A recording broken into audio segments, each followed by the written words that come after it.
My name is Jane Dixon, and we are privileged to have one of our own members, Mary Ann Wood, give our midweek blessing today. Mary Ann has been a member of Clarendon UMC since April of 1998. Mary Ann is an amazing woman and has worked tirelessly for the United Methodist Women and especially for the reading program. She has withstood debilitating illness but never stopped working or coming to church. But today, Mary Ann is going to share her experience as a black college student at South Carolina State College in 1963. This was during the height of the Civil Rights Movement, and as a college student, she was right there in the midst of it. So we want to welcome Mary Ann. Might have been in class almost a week, and then they started talking about we're going to march downtown and make them open up the bowling alley because people had been going to different cities integrating the lunch counters, but we wanted to integrate the bowling alley because we had this guy, I can't remember his name right now. He wanted to go bowling, and he had to drive 25 miles to go to a bowling alley. And he said, "This is stupid. I can bowl right down here." So we all get in line behind the student council president, who was a real fox. We all followed him downtown. And we got there, and the police made us spread out. They had water hoses, but I don't remember seeing any dogs. And if we don't sit down and settle down, they're going to spray us with the water hoses. And they went through their little rigmarole for about maybe an hour. And I couldn't remember. I was going to call my friend. I don't think they put us in jail that day. They might have. They took us to this place called the jail in Orangeburg. It was this dilapidated building. It was, and they called it the Pink Palace. It was so awful. God, that place was awful. And they piled all the girls in the Pink Palace. And we had enough room to sit down because they had 2 rooms. I guess it had originally been one for men and one for women. So we found ourselves a seat on the floor. And what happened? About dinner time, these people from church brought us all this great food. So we stuffed our faces. Unfortunately, we weren't real well planned. John Lewis said he had a book and an apple and his toothbrush. We just were going downtown. We didn't think about what's going to happen tomorrow. And they gave us food, and I think we sat there that night, and 1 or 2 people had a book, paperbacks, and they tore them apart as they read it and passed them around. So that's all the space we had in the Pink Palace. The next morning, I think the church people brought us more food. That was good. These women can cook. And then I think right after noon or something, they decided they'd let us out of jail. Now, it wasn't official because I never remember them writing my name down. Never wrote my name down. So they let us go, and we went back to college. And I guess we all got a shower and changed clothes.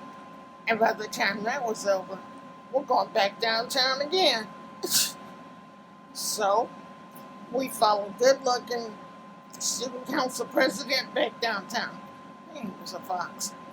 And we get to the bowling alley, and it starts again. But this time, they decide they're going to put all the women in the National Guard Armory because they know they can't stick us in the Pink Palace again.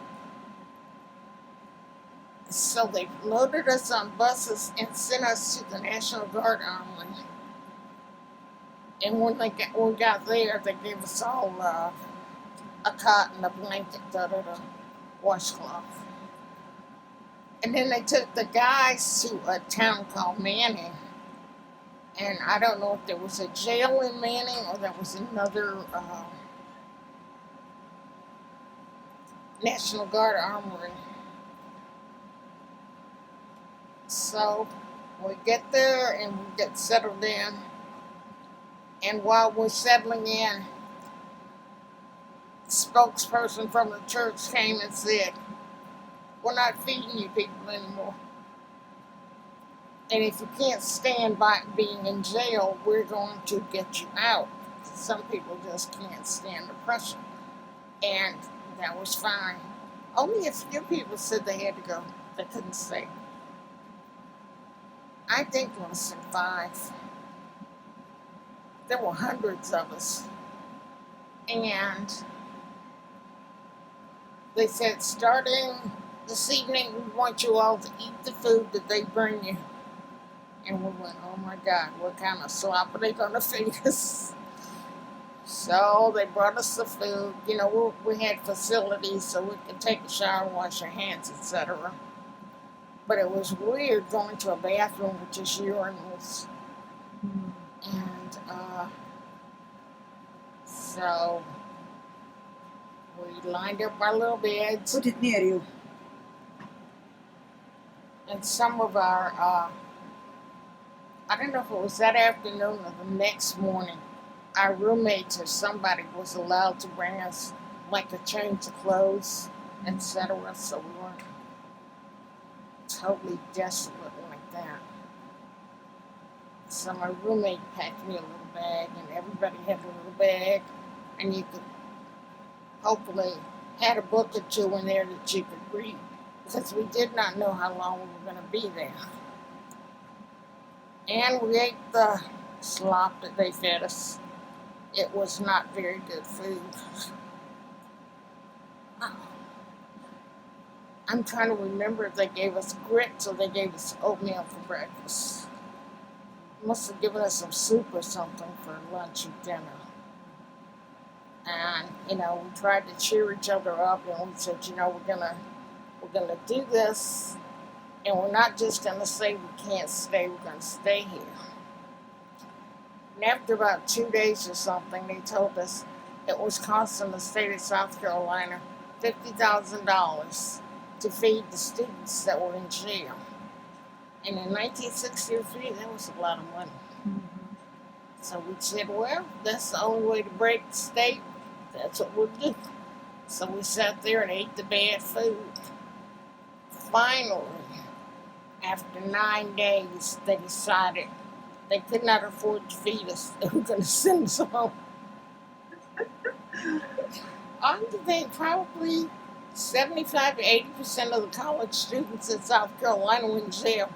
Not just in Orangeburg, but in Columbia and all the different small cities. And I just remember them saying it's costing them $50,000 a day to feed us. So let's just break the state. We stay here. They'll decide they can't afford to feed us, and they will send us home. And it was 9 days. I remember I was in jail for 9 days. I lost 9 pounds. Wish I could do that now. The food was terrible. So we went back to campus, but they opened up the bowling alley. Well, there was a terrible massacre in Oh, Orangeburg. Was that later? Yeah, it was later. I have the book. That it was It not wasn't very next well year. known of, but it was about bowling alley too, wasn't it? Or was it? No, I don't know. I think they just got some policemen that got stupid. Because I have the book. It wasn't that year, it was the next year. A bunch of students we had a hill. And they congregate on the hill and you go. And for some reason, somebody said the students had guns. I read the book to this day. I don't believe anybody had a gun. Wasn't like now. And They said somebody shot and they killed 3 students. And I wasn't at school anymore. I was living in, must have been in Charlotte, because I remember being on the bus. And I just started crying, and somebody said something smart. And I said, you just don't know what you're talking about. You need to shut up. There was no reason for them to kill these 3 students. So they named the new gym after those 3 students. Oh, really? Yeah. But I remember one of the boys, I didn't know them personally, but I knew one of the guys, his mother worked on campus, and she was one of the cleaning people. Mm. And I thought, God, how terrible it must have been for her. I got the book, and I don't remember what the resolution of the thing is. Remember what the name of the book is? It's called Massacre, I think.